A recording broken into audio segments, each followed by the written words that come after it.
Thank you, Professor Ikoja. Another round of applause.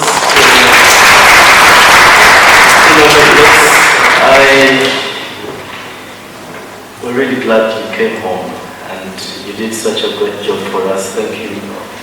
Thank you so much. We'd like to get into a panel discussion for about 20 minutes. And I would like to invite two people up here. One is my principal, Professor Josephine Ahikire, and the other is Dr. Jimmy Spire Ssentongo. We're going to have a little engagement about publishing, about scholarly work and research, and then what ideas we have for this university. In our midst is the Deputy Vice Chancellor in charge of Finance and Administration, Professor Henry Lule. Thank you very much for joining us, Prof. You're most welcome. Is in your college? I said, yes, it's in my college. I want that book. And fortunately, I had carried it. Said, you have it. What I saw when I died. So I gave it to him. This is a medical doctor, and it was very, very exciting. Meaning that you're also able to speak across disciplines. And this kind of divide between science and arts, you know, it's something that we can talk about, but in reality, there is that cross-pollination, there is that need to actually speak to each other, because life cannot be one-sided. It speaks to all sides of a human being, whether it is the material things, or the social things, or spiritual, philosophical, and so on. So I've created my own question, and I'm going to stop there. Thank you very much.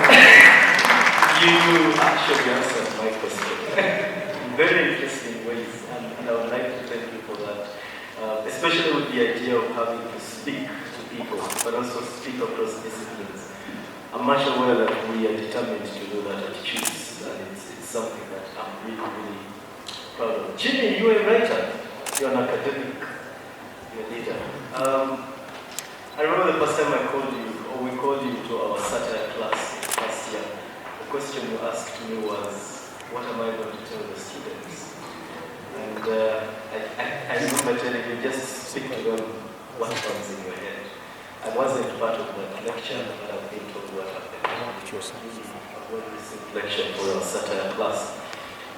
I would like to know about you as a writer, a publisher, and I know you've written a lot about philosophy, about satire. I know I've written about you in my scholarly madness, and things that you told me you least expected that I would read them the way you think about them.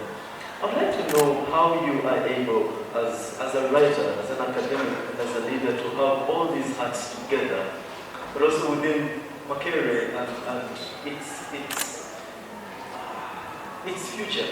Where you see yourself, even in this space as an academic, and you're able to still stand firm and come out as you and not someone else. So maybe what I'm thinking about is your different hats in all these things, and from personal experience, how you're able to walk through them and successfully live like this kind of person.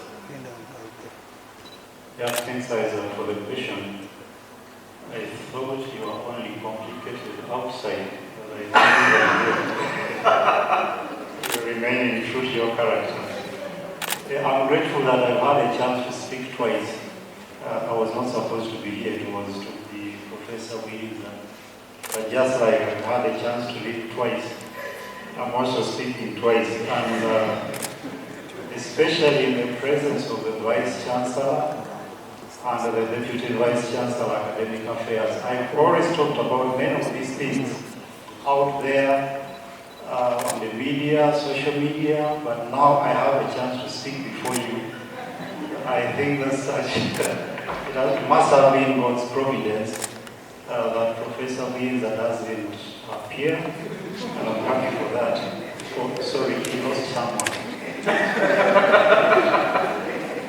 Yeah, but coming to speak to your question, Isaac,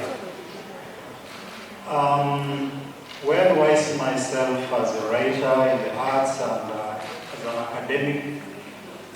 First of all, I see that there is a bit of a complexity to balance between what I think we should be doing as academics and fitting within academia and its traditions, its conventions, its promotion practices. Yes, there's so much has changed, but we still need a lot to do because there are some conventions that are a bit discouraging to certain forms of writing, that are discouraging to certain forms of knowledge production and dissemination.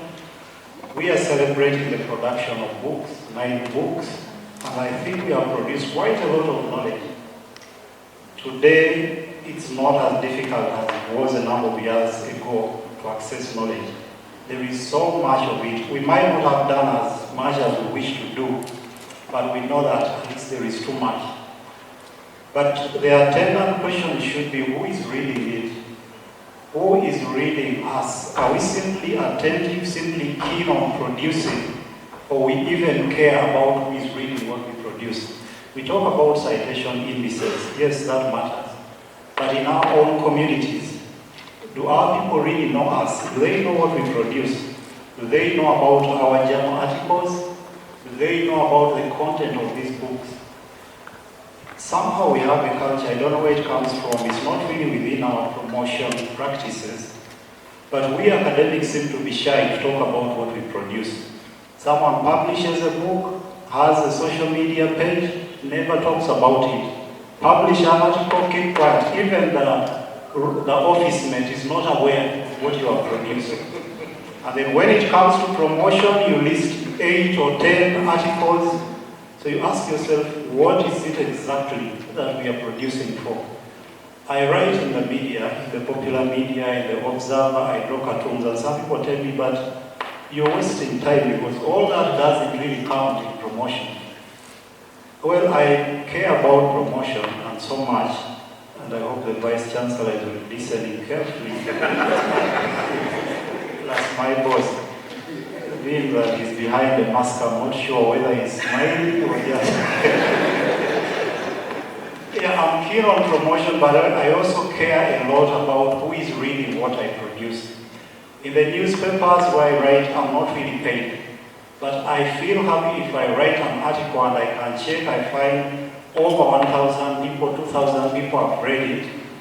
It's a way of sharing what I think about society, what I think about what's happening around me. But I publish a journal article, at times you get totally no response. You may never know who has read you, and there are some people who have cited whom you can trace. But on a number of occasions, you never know whether what you're producing has been read or not. Yet still we insist on only or mostly paying attention to that. I understand that all that we write elsewhere will count, but that's community outreach, which is not even weight. It's all bundled together under one category. Whether you have 1,000 newspaper articles or one, that is community service.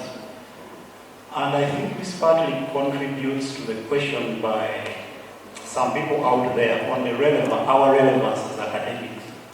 If I know that there is a professor from our village, but I have no idea about what they've written, not anything, but the books are there, the journal articles are there, will I consider that professor to be really relevant to me or not, apart from the fact that they bring a certain kind of reputation to the village?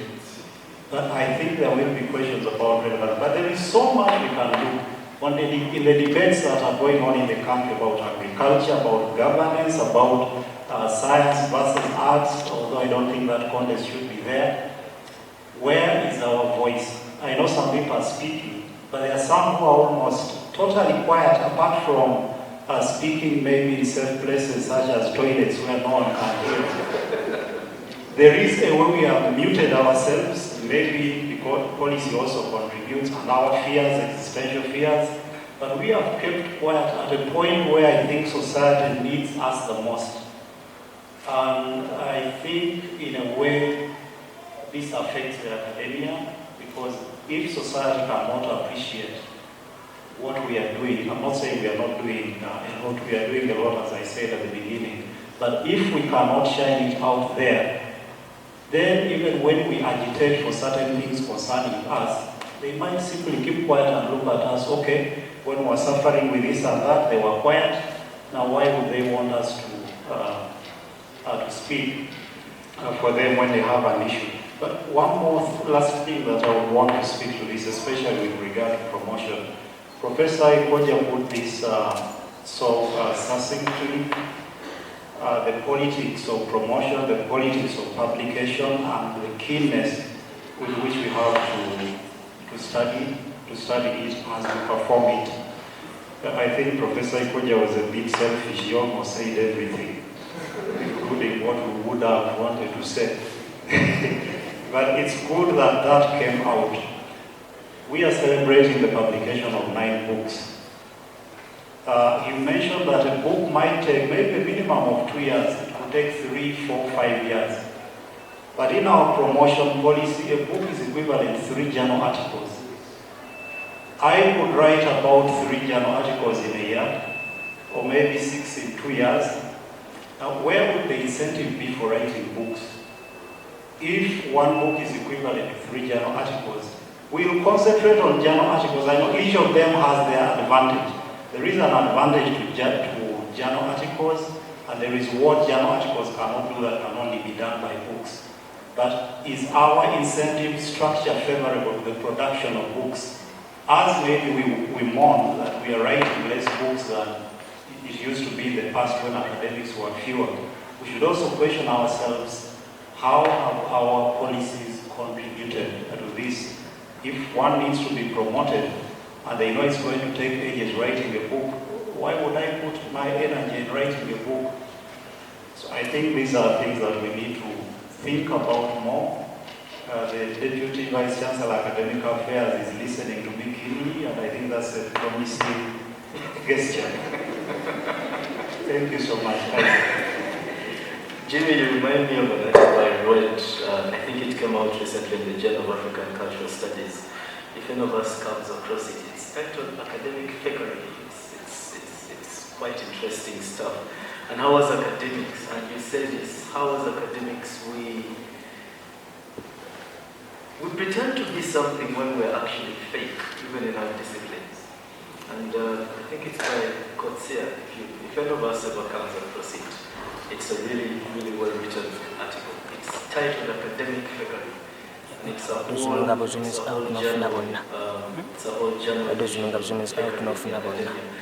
So, for the two of you, this is just a final question.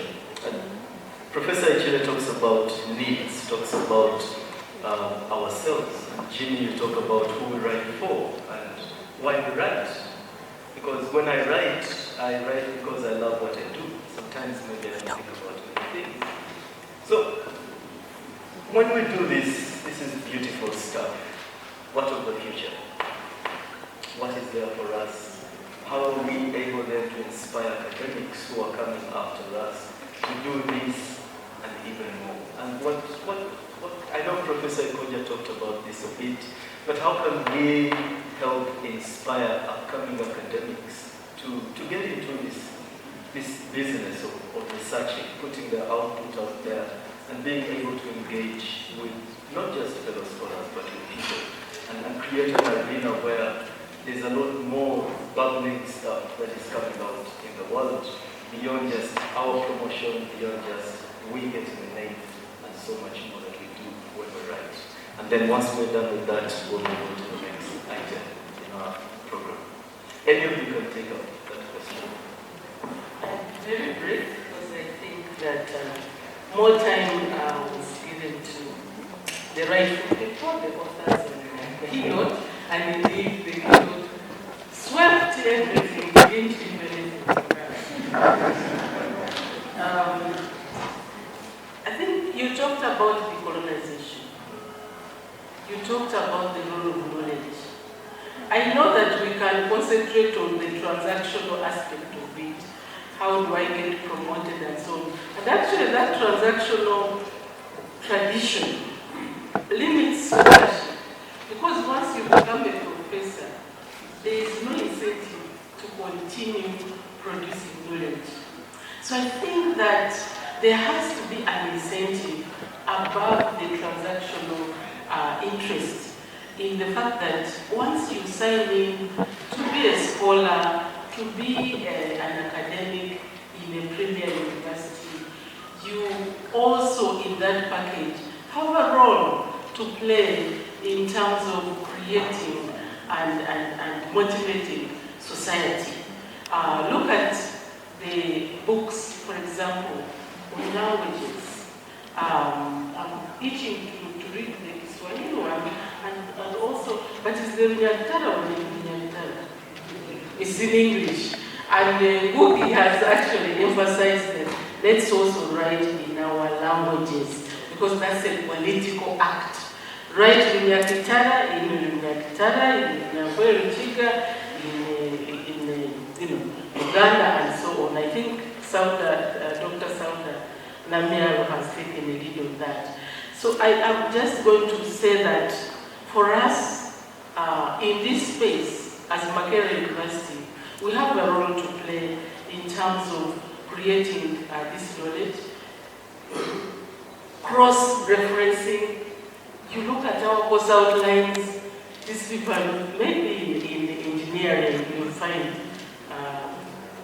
Nawam will be 2010. You look at the course outline and you think that Ugandan people don't write. We really need to change that culture, as Dr. Ssentongo has put it, because when we do that, we also motivate the younger generation to pick interest in writing and in expanding the knowledge in our context to answer our not problems, to answer our questions as a society. So what I'm saying, let us write. Thank you.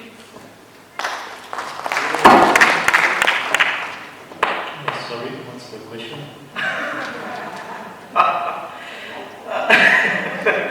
How do we inspire people afterwards to do exactly what we are doing? And especially because, and I hate to say this, our students don't read. I hate to say it, including my literature students, sadly. But how are we able to inspire this kind of work to be built over and over again without ceasing? Professor Ahikire says we need to write. What do you think we need to do? Thank you. First of all, I wouldn't aspire to inspire people coming after me to do exactly what I'm doing. I believe their challenges would be different, their world would be different from ours, and perhaps they should aim higher than where we have been able to reach, and maybe they will have more opportunities available to them than us. But in terms of the culture, I think I would only encourage a culture of always seeking to go beyond the comforts of what we have achieved, the comforts of what we know, the comforts of what is celebrated by our society or by our peers. Because I think at times it's that comfort that makes us think that we cannot or we shouldn't aspire for more. But I would also wish for the people coming after us to be able to appreciate knowledge beyond a sheer marathon or production of knowledge. That they would appreciate that it is our role, just as we inherit knowledge from those who came before us, that it is our responsibility to add to what is there. It's not just for promotion, as Professor Ahikire said, but anyone who can promote, add to knowledge should. And second, the decolonization message is very important. I think we really need to decolonize publication, we need to decolonize knowledge production. In our promotion processes, once again I come back to it, we put a lot of scrutiny on local publishers. Publications from journals around, maybe from UCU, a journal at Uganda Christian University or Uganda Matters University. But the moment you see that it's from Taylor and Francis, you're already biased. You say, okay, Taylor and Francis, this is good. What does that mean for our publications?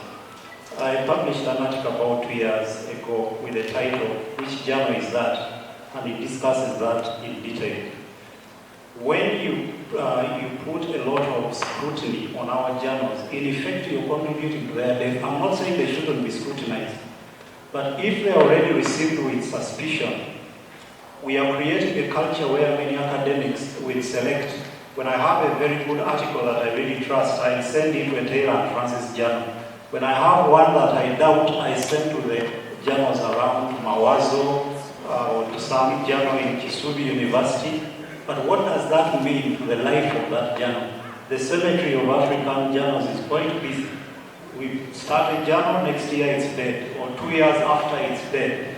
Partly because we might not be doing what we are supposed to do in the editorial processes, but also because the promotion practices somehow treat our journals as stepchildren, not to say that stepchildren should be treated like that. But the suspicion with which we receive publications in our journals is also killing them. So that's what I would want the future generations to deal with, but after we have also tried. Thank you. Thank you so much. Thank you, Dr. Spire. Thank you, the chair. I would like to invite, oh yes, my badge, sorry. Thank you very much for that engagement and for the thought